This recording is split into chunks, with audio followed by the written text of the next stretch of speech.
Hi, this is Jurgen Rasmussen. Welcome to the Provocative Hypnosis vlog. Someone asked me recently if I could make a video on how I would work with borderline personality disorder and how one might help a person who struggles with borderline personality disorder. So, this is my borderline personality disorder video. So, let's start off very basically. So, what is meant by a personality disorder? Well, essentially, if your habitual way of thinking, feeling, and behaving in the world is too different from what is considered average, and these ways of thinking, feeling, and interacting either bother other people quite a bit or they bother you quite a bit, you're likely to be given the diagnosis of a personality disorder. Now, borderline personality disorder is the most diagnosed personality disorder, and it seems to have about a 75% female to male ratio. Uh, in many ways, borderline personality disorder seems to be the female version of antisocial personality disorder, which is more prevalent in men, right? So the first person to introduce the term borderline into psychiatry was a guy called Adolf Stern, who was a psychiatrist and a psychoanalyst back in 1938.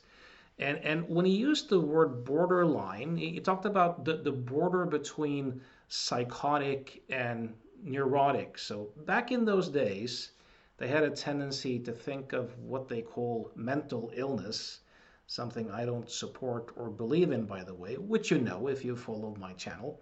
But they tended to think of mental illness as either falling in the neurotic category, which is someone who might be depressing or anxietizing or obsessing, or psychotic, where you might have someone who has more of a break with consensus reality, or they're delusional and they're hallucinating, and they might be extremely paranoid or stuff like that. So borderline then was thought to be more than neurotic in the sense, but not quite psychotic. So a little bit more than the kind of regular neurotic stuff, but not quite in the realm of psychotic, even though when people who struggle with borderline personality tendencies go into their wild mood swings, they might seem kind of crazy and psychotic to the people around them. Otto Kernberg, back in 1975, talked about borderline personality organizations, right? So, I mean, if if you look at personality disorders in general, they seem to have in common that people have not developed a kind of solid adult sense of self. That's one thing.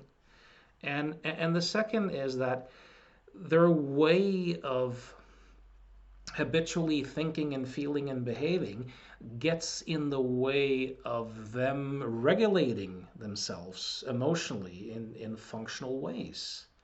And it gets in the way of them relating to other people in both cognitively in terms of reading them and affectively in terms of having an appropriate response.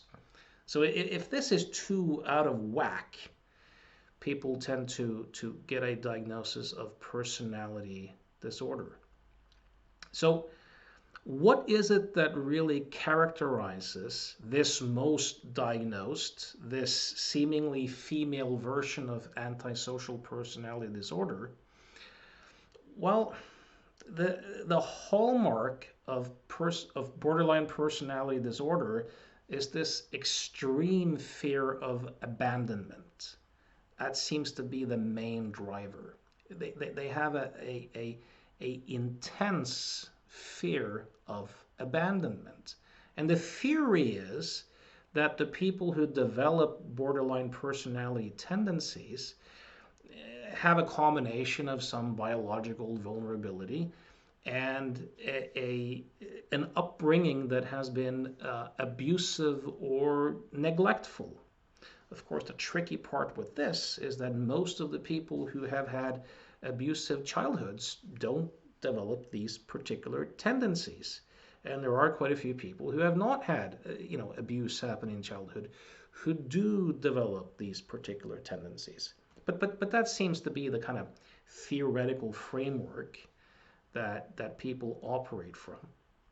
So the way you kind of spot borderline personality disorder, or what makes it kind of unique among the other personality disorders, is just how extremely emotionally unstable they are. Like they can go from extremely happy and euphoric to the depths of depression to a high flying rage in no time, in a matter of minutes. So it's this extreme instability in moods, these enormous mood swings that can change from one end of the scale to the other end of the scale extremely quickly. This instability in affect and mood is what really differentiates borderline personality tendency. That and the driver being a fear of abandonment. So before I get into like how I would work with it, if I even would work with it, let's go through the criteria. So there are 9 kind of criteria in terms of patterns, and you need to have 5 to kind of qualify. And as you can see, this is already kind of arbitrary. And people who qualify for one personality disorder might easily qualify for others, and they usually struggle with other things as well. So someone who comes in who have these particular tendencies would probably be depressing, right? I don't use the term depression because it presupposes a thing. I presuppose the process of depressing. They're probably anxietizing. Many of them struggle with substance abuse. They might be doing binge eating or particular eating disorders such as bulimia or anorexia, right? So let's take a look here at the list. So the first one being an intense fear of abandonment. The second one is very unstable and intense interpersonal relationships. There's a book that was written a few years ago titled I Hate You, Don't Leave Me. And that kind of hits the nail on the head. You have these extremely intense an unstable personal relationship where the person goes from I love you with all my heart, you're my soulmate, you're the perfect partner, to I hate you, I wish you would die, don't leave me, come back, I'll kill myself. It's this extreme instability. So one way, of course, you also spot someone often having these tendencies is they don't do relationships too well. Now, of course, the fact that someone doesn't do relationships that well doesn't necessarily mean that they have borderline personality tendencies. They might not do relationships well for other reasons. But people who have these tendencies never do relationships well because their moods and their thinking is too unstable. There's a black and white thinking pattern going on, where the partner is either a saint or the love of their life very often, or someone they hate and would rather have die. And this can shift in minutes, right? So as you can see, extremely difficult to be in a relationship with someone who has these tendencies. Um, the third one is identity disturbance. As I said previously, a common denominator of these personality disorders is that people don't really seem to have developed an adult sense of self. So there's this extreme role confusion about who they are. So a person who's operating here might, it might be new tattoos all the time, or dramatic shifts in hair color, or clothes, or they might even change their name or insist on you calling them something else. And it's this very deep instability in terms of their identity and who they are, which also makes them extremely difficult often to relate to. Uh, Impulsivity, that's also a kind of hallmark of this. It's that black and white thinking of not quite thinking things through, of becoming too lost in their emotions.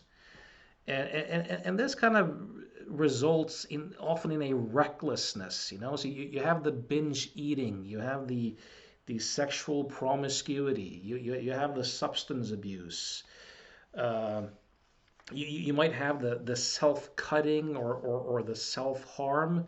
So these sort of kind of reckless behaviors are very typical. Um, Five, you have suicidal ideation. So thoughts of suicide and self-harm, and very often the threat of suicide. If you leave me, I'll kill myself. These sort of dramatic things are very, very typical. Number six, as I said, affective instability, the extreme mood swings. Um, Seven, they chronically tend to feel a sense of emptiness. There's this constant emptiness that they then impulsively try to fill up with the kind of the one night stands, the binge eating, the substance abuse, the new tattoo, the kind of reckless behaviors. Number eight is an inappropriate and intense showing of anger, rage. These over dramatic expressions of explosive rage, where they might get violent, they might throw things, they might get extremely abusive, and after the fact say that, I have no control over this. It just kind of happens. And the ninth one being, kind of transient paranoid symptoms under stress.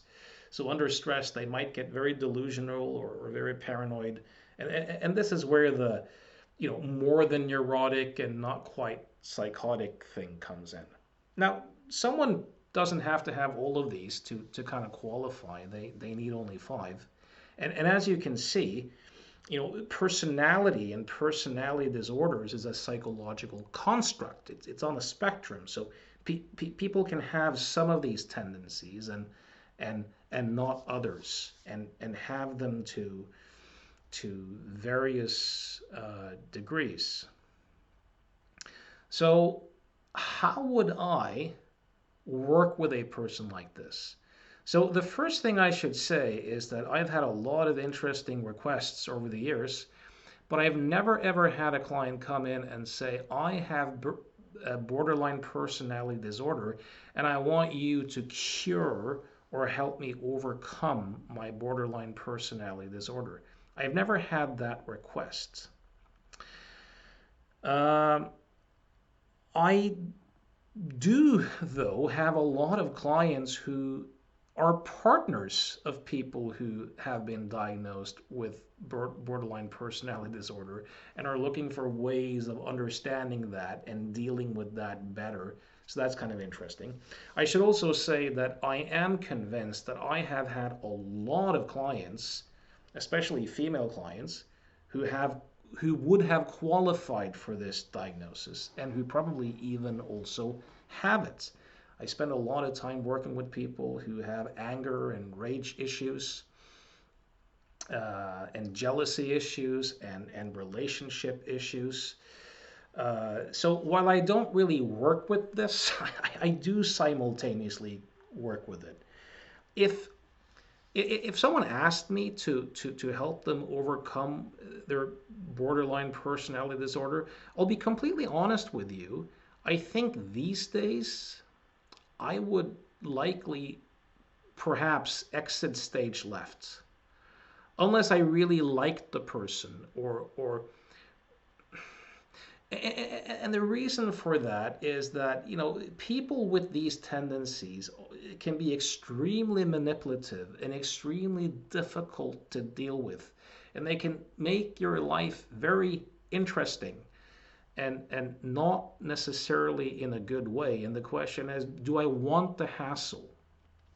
Especially as someone who's not a licensed psychologist, is not a psychiatrist, and who will be the first person to be blamed if something bad happens to this borderline personality tendency person.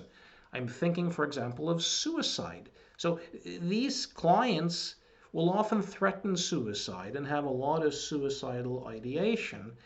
And most of them don't kill themselves, but I think that about 10% of the people with the diagnosis do, and like 30% have a suicide attempt. So they are way more likely than the regular person to attempt suicide and to even do suicide. Although males commit suicide 3 to 4 times more often than females, females have way more suicide attempts.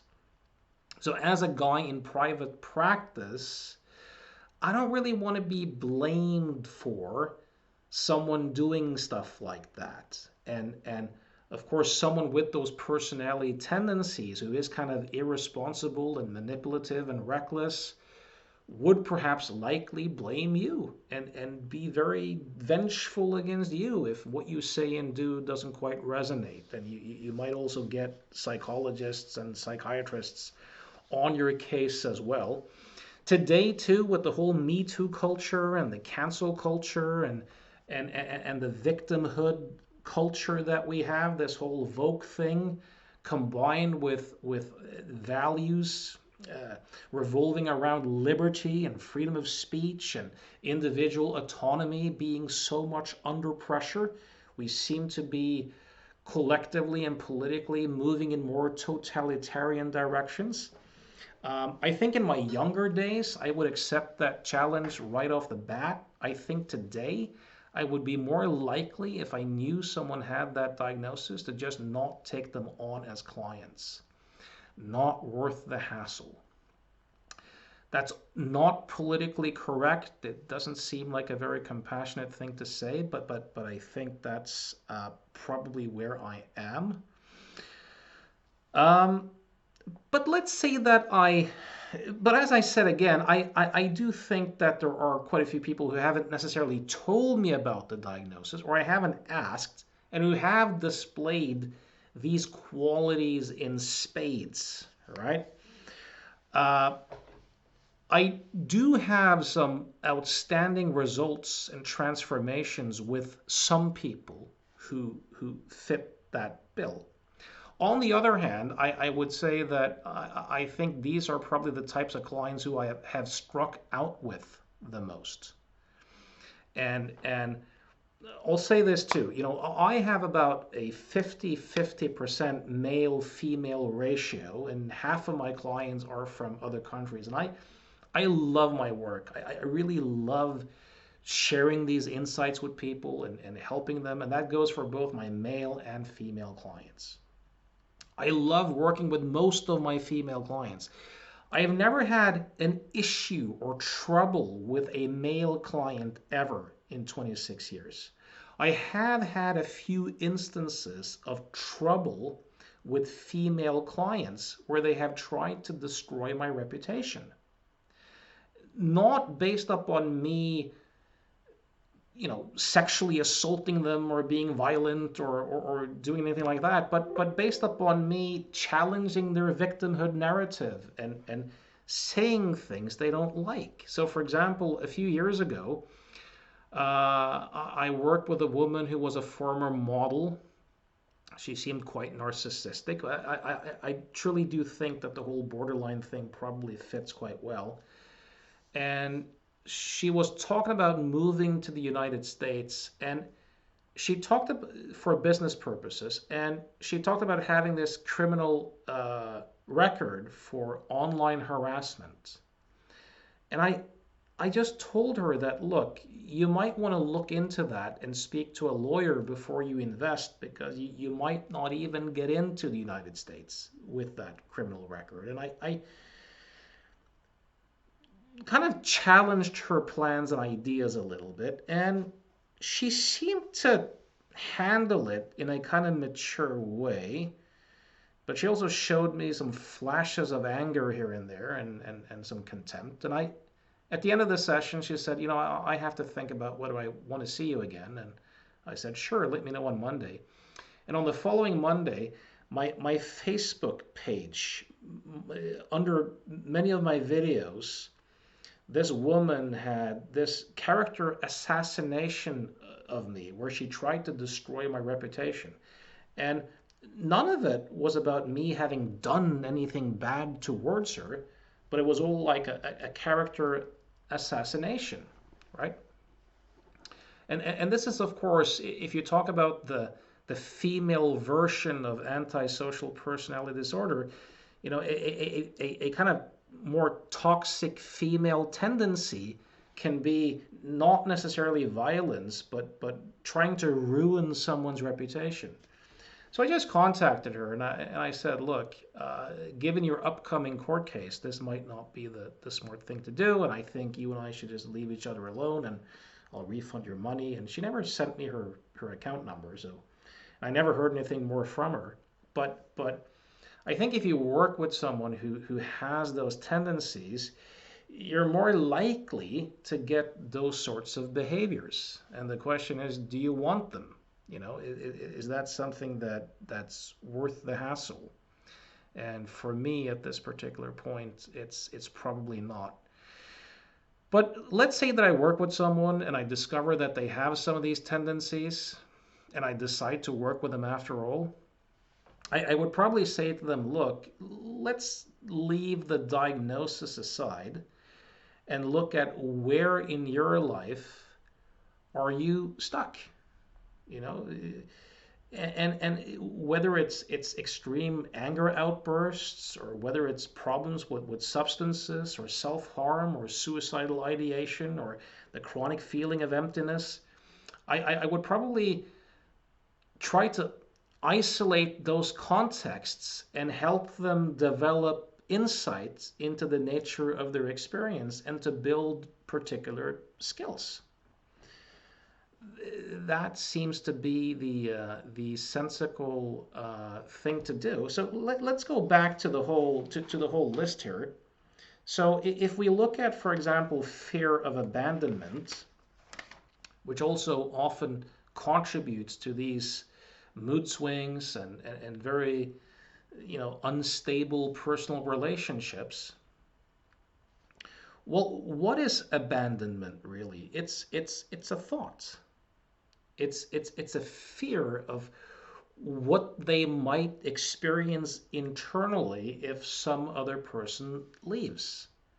And they're terrified of experiencing that. So one way I would help someone with fear of abandonment is just to explore the nature of fear itself.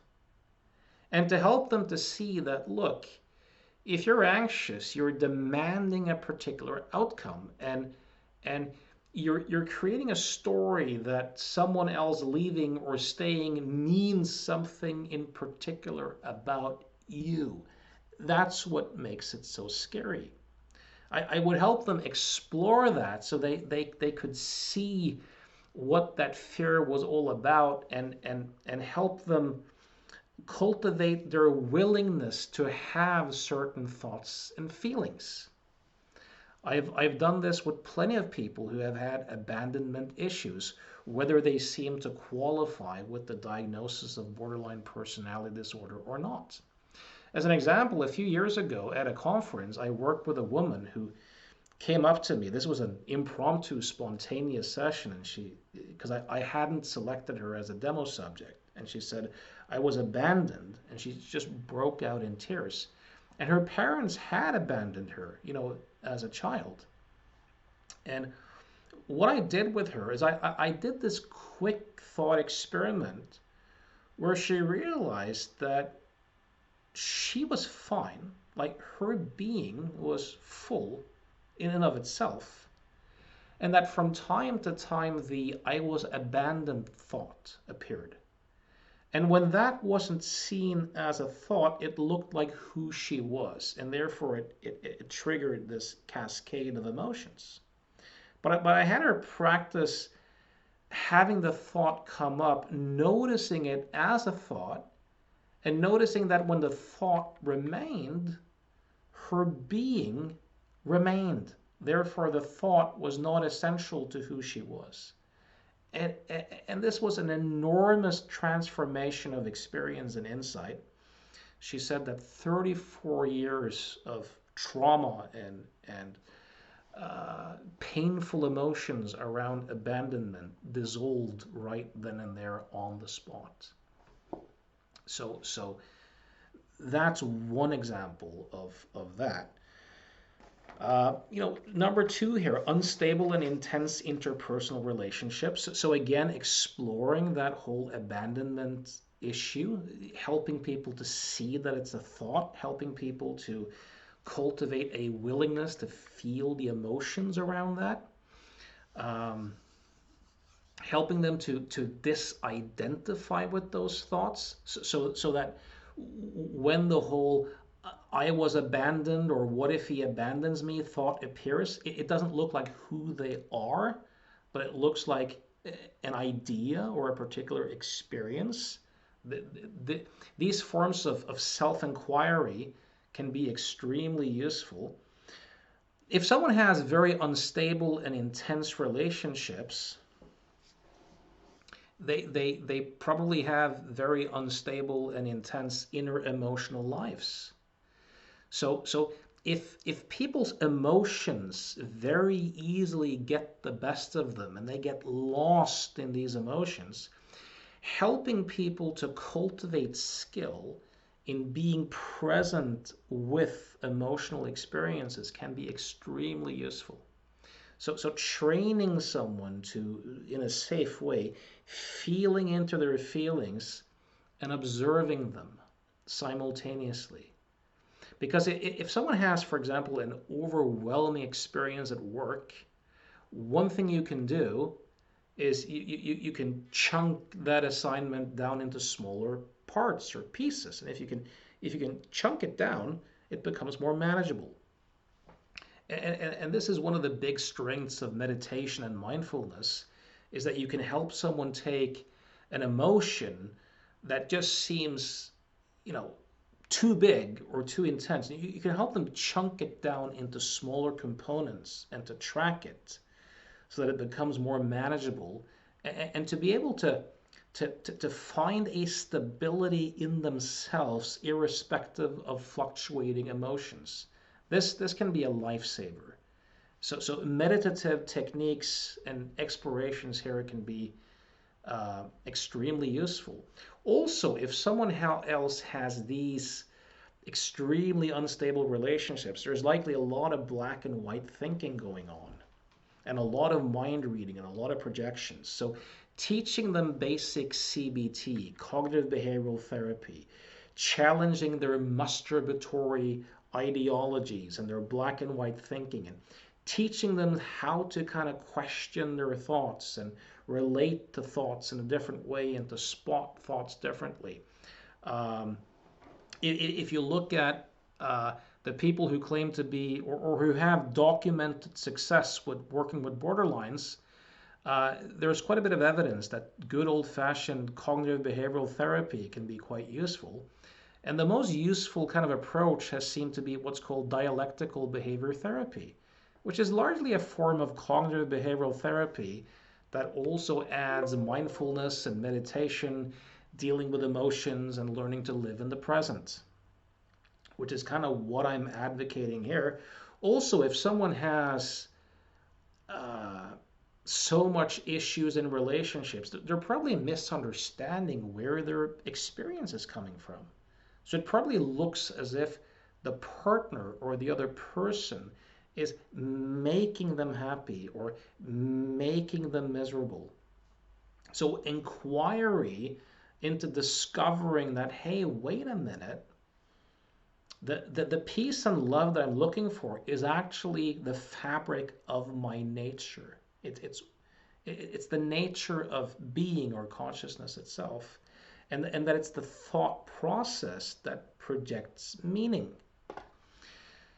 If to the extent that someone can see that, relationships go from being a place where you get love and attention and support to more of a place where you you celebrate and cultivate and share these qualities with someone. You may be doing the same activities, but it's a very different orientation. Identity disturbance. So helping people to either build a sense of self, working on boundaries, my experience versus your experience, working on expectations, learning to, for example, distinguish between observations and mind reads. These are basic psychological skills. Um, and or to go in the more self-inquiry direction and not dissolve the sense of self completely, but helping people to find their identity in consciousness or being itself versus automatically identifying with transitory moods and thought patterns.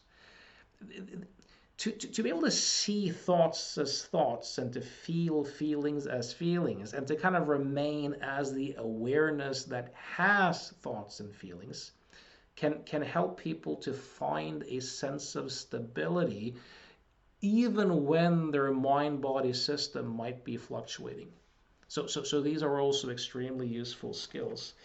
Um, there's a kind of paradoxical truth to this too, because one very interesting self-inquiry question is, when am I? And if you first play with that question, it seems nonsensical. When am I, right?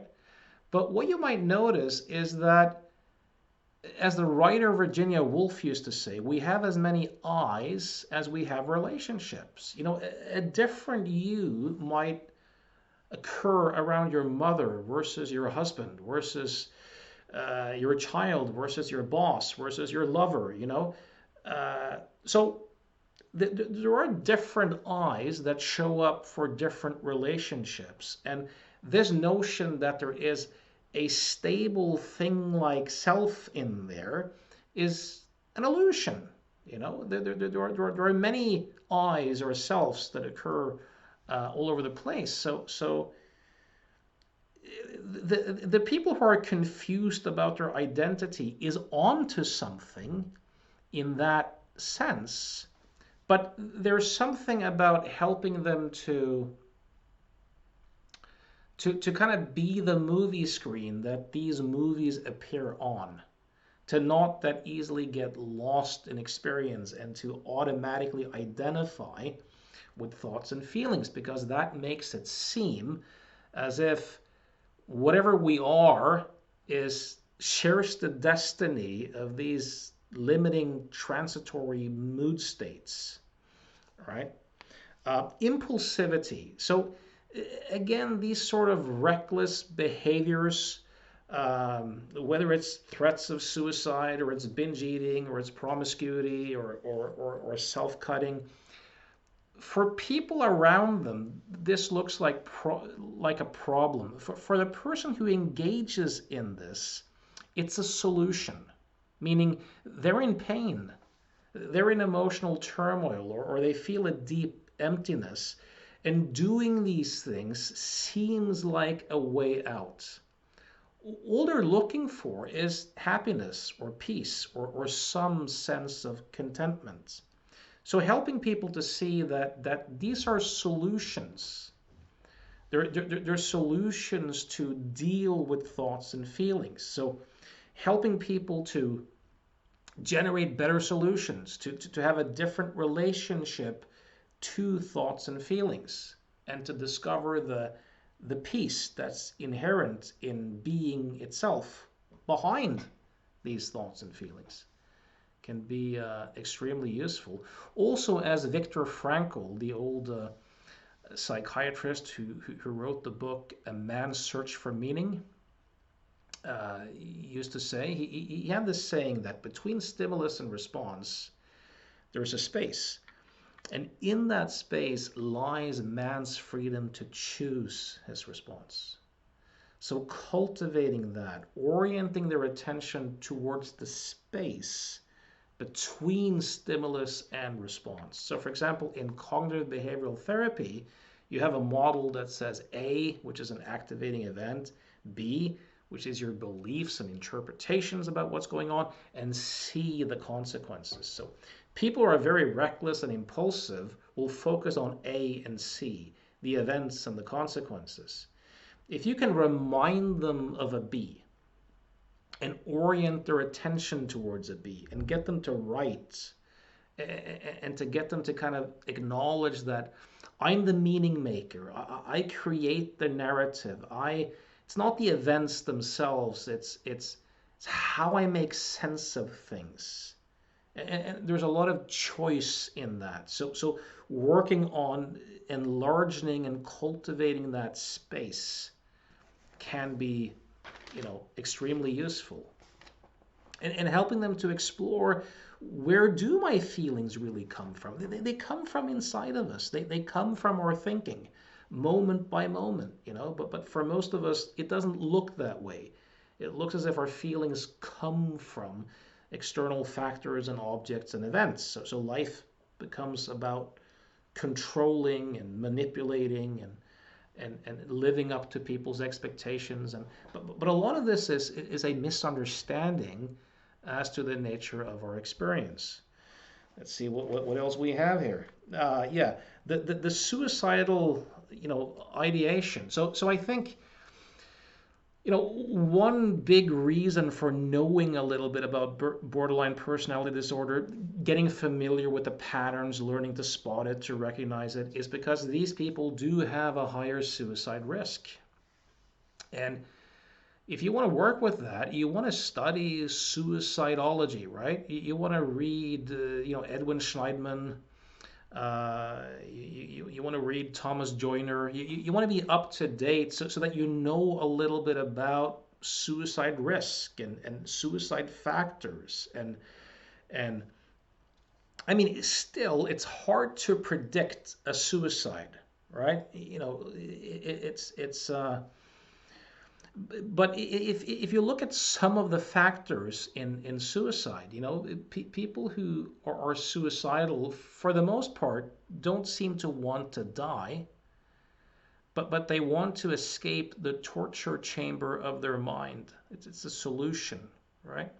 So feelings of being trapped, of being trapped in the torture chamber of the mind, or having these kind of unsolvable conflicts in life, are tricky. So you want to look for that feeling of being trapped. There's also quite a bit of research that points in the direction that people who feel that they are a burden to the people around them have an increased suicide risk, and also people who feel disconnected. So perceptions of being trapped, feeling like a burden, and feeling disconnected, combined with impulsivity, and most suicides are not impulsive, so that's not the link, but people who are more at risk of suicide are people who have lower rates of fear. They've overcome fear of death, and they have higher thresholds for pain usually. So people who are in this borderline category often have gotten higher pain thresholds. They're as a result of self-mutilation, of cutting and reckless behaviors and doing painful acts towards themselves. This often habituates people to pain and higher pain levels. And if people imagine suicide and they think about suicide and they do that enough, they can habituate and lose their fear of death to the point where they may end up doing it. So it's not that the impulsivity is a risk factor in of itself so much, because most suicides are planned out and done over time.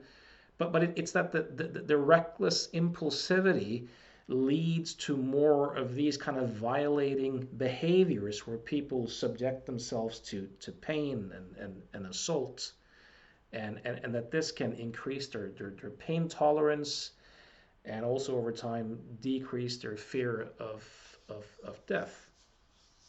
And then of course you have factors such as, has the person attempted suicide before? Do they have multiple attempts? Do they have a specific plan? Do they have access to the means of doing it? Um, but again, the most common age group for suicide is old white men, age 65 and over. So most borderlines don't commit suicide, but there is an increased suicide risk. So you want to make sure that you read up on suicide research, and also ask yourself whether you want to deal with the potential legal ramifications of this mess. Um, yeah, we talked about affective instability. Mood swings. Learning how to feel and observe simultaneously, seeing the link between thinking and feeling, um, helping someone see that if they are in a particular mood, it's like having VR goggles.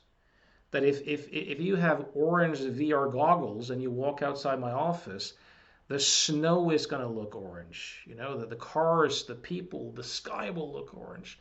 But it doesn't really tell you that you live in an orange world. It tells you about your goggles. So helping people to understand moods and to see moods as moods can be extremely useful. Chronically feeling empty. This is interesting. This is also where a meditation practice can be extremely useful, because that which knows the emptiness is completely full. So that which knows the emptiness, consciousness itself, doesn't lack anything. Its nature is peace and happiness. So I mean, one of the things that you try to help people to discover in a meditation practice is the emptiness of all phenomena. So they're kind of onto something, but it's the ability to take that extra step back and to see that the perception and sensation of emptiness arises in a consciousness that in and of itself lacks nothing. So helping people make that shift can be extremely. And then you have the transient paranoid symptoms and stuff like that. Again, helping people cultivate skill in terms of seeing thoughts as thoughts can be a very useful factor there as well. So remember that people can have these tendencies to various degrees, and there might be people you might be able to help. In my previous video, I talked about differentiating between emotions, moods, and personality traits. So for example, anger being an emotion, irritability being a mood, hostility being more of a personality trait. joy being an emotion, euphoria being more of a mood, optimism being more of a personality trait, sadness being an emotion, feeling blue being more of a mood, and melancholy, being more of a personality trait.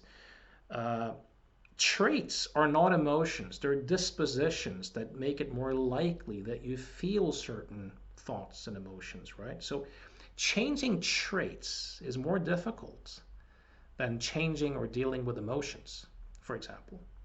But deep psychological or spiritual insights into the nature of experience can modify traits sometimes and at least help you deal with it in a better way. Um, for the people who might be dealing with people who have borderline personality disorder, this is going to sound brutal, whether you're a therapist or a person in this person's life. My best advice comes from the old Forrest Gump movie. Just run, Forrest, run. You know, what I mean by this is that dealing with people who have these patterns is a shit show. It's a constant drama. The changes of them changing, unless they're really motivated and work with someone extremely skillful over a stretch of time, is extremely slim. If you want a loving marriage or relationship, this is not the woman for you. Like, run, literally, run. Don't go into it. Um, yeah, that sounds brutal, but that's my honest take on it. And again, if you work in the private sector and you see clients and you either sense this patterning in a client or you have the diagnosis, I would seriously reconsider exiting stage left. Um, So there you have it. My next video is going to be on psychopathy, or people with strong psychopathic traits. I do one on narcissism after that. I hope you'll follow me on this little journey. I hope this was useful. If you have any questions or comments, please ask, leave the comments. Know that I see clients from all over the world online every day. So if you want to see if we might be compatible in terms of working together, you can reach me at provocativehypnosis.com. I also do seminars. My next one, if you're watching this in 2023, is March 25th, March 26th. If you go to Provocative Hypnosis and the seminar page, you can find a link and you can see information or sign up. Once again, as always, thanks for your support and thanks for listening.